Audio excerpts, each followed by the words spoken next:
তো আজকে আমরা জেনে নেব এই শব্দের বাংলা অর্থ বা এটার বাংলা কি সেটা আজকে জেনে নেব। তো এর আগে তোমরা চ্যানেল নতুন হয়ে থাকলে চ্যানেলটাকে সাবস্ক্রাইব করে বল নোটিফিকেশন করবে, ভিডিওতে লাইক করবে। তো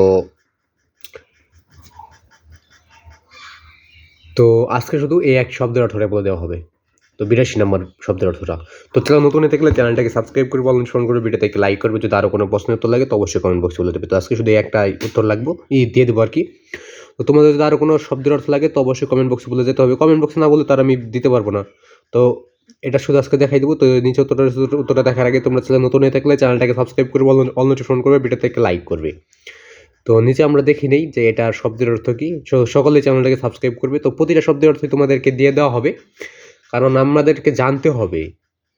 তো জানার কোনো শেষ নাই। তো এটা কিন্তু একটা প্রবাদ আছে।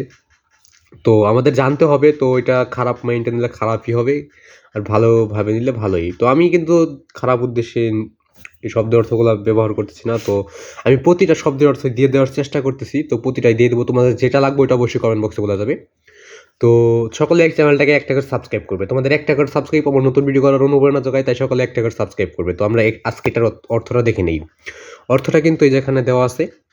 তো এর অর্থ কিন্তু অনেক রকম হইতে পারে, অনেক কিছু হইতে পারে। তবে একটা দিয়ে দেওয়া হয়েছে, তো তোমরা এখান থেকে দেখে নিবে। তো এরকম যে কয়টা ওয়ার্ড আছে বা শব্দ, একটা জিনিসের কিন্তু অনেকগুলা অর্থ হয়ে থাকে। তো এটার অর্থ এটাই আজকে দেখাই দিলাম। তো আজকে ভিডিওর মধ্যে সকলে ভালো থাকবে, সুস্থ থাকবে। আজকে এখানে বিদায় নিচ্ছি, কোথা হাফেজ। আর সকলে এই চ্যানেলটাকে সাবস্ক্রাইব করে নেবে। তো আজকে এখানে বিদায় নিচ্ছি, কোথা হাফেজ।